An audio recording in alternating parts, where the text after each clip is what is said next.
अस्सलाम वालेकुम मेरे छात्रों। तीसरा जो काव्य है सवैये, उनके कवि हैं रस खान। आज मैं अंतिम जो पद है चौथा, वो आज मैं आपको समझाने वाला हूँ। जो चौथा पद है मोर पखा। मोर पखा का अर्थ है मोर का पंख, सिर ऊपर राखियों यानी रखूंगी।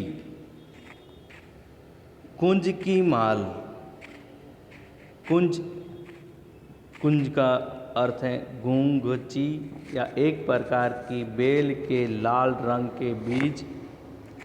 माल का अर्थ है माला। गरे का अर्थ है गले। पहिरोगी, पहिरोगी का अर्थ है पहनूंगी।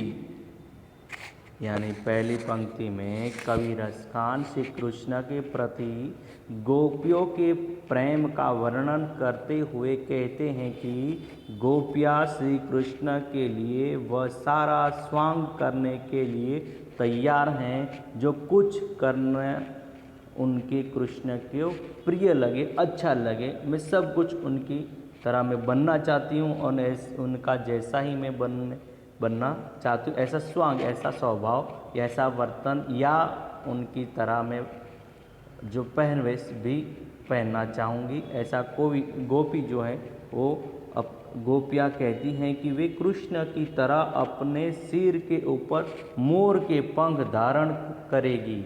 इनकी जो मोर पंख लगाते हैं तो मैं भी अपने सिर पर वो मोर पंख में लगाऊंगी। ओढ़ी पीताम्बर ले लकुटी, गोधन ग्वारिन संग फिरोगी। ओढ़ी का ओढ़ना, यानी दूसरे पंक्ति में कवि कहते हैं वे अपने गले में लाल रंग के गुंजो यानी गुंगची की माला धारण करेगी। वे श्री कृष्ण का वेश धारण कर पीले रंग के वस्त्र ओढ़कर और अपने हाथ में गायों की चराने के लिए जो लाठी लेकर गायों और ग्वालों के साथ साथ वन में भी भटकेगी। तीसरा जो पंक्ति है भाव तो यानी पसंद आएगा, वो ही यानी वही मेरो यानी मेरे रसखानी सौ तेरे कहे सब स्वांग भरोगी। सब स्वांग भरोगी का मतलब रूप धरूंगी या नकल करूंगी। मैंने तीसरे पंक्ति में कहते हैं कि वे कहती हैं कि अपने कृष्ण के लिए वे उनके वे सारे रूप धारण करेगी, स्वांग करेगी जो उन्हें अच्छे लगते हैं या लगते थे। जो उनका अच्छा लगे, उनको जो अच्छा लग रहा है वो उनकी तरह मैं बनना चाहती हूँ, ऐसा गोपियाँ कह रही हैं। और चौथी जो पंक्ति हैं पे, पे यानी पर लेकिन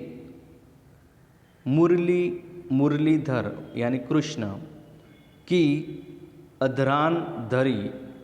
अधरान का मतलब है होठों पर, धरी का मतलब रखी हुई, अधरा का मतलब होठों पर, और धरोगी, धरोगी यानी रखूंगी।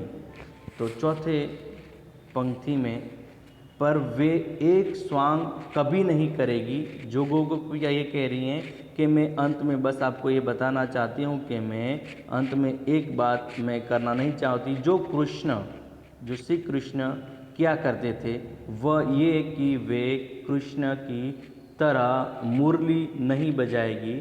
और गोपियाँ कहती है कि मैं जिस तरह से कृष्ण बांसुरी बजाते हैं वो मैं नहीं बजाऊंगी।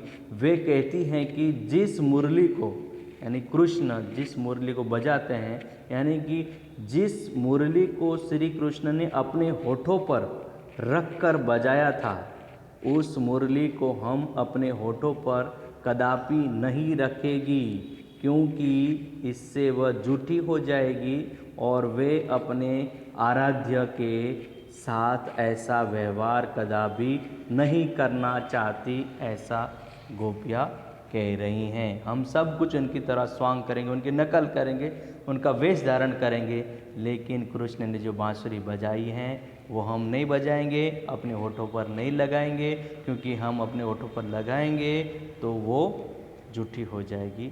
इसलिए हम ऐसा अपना आराध्य देव को ऐसा हम झूठा कभी नहीं चढ़ा सकते और नहीं दे सकते। इसलिए तो ये जो तीसरा पद है सवैये, तो यहाँ पर समाप्त होते हैं।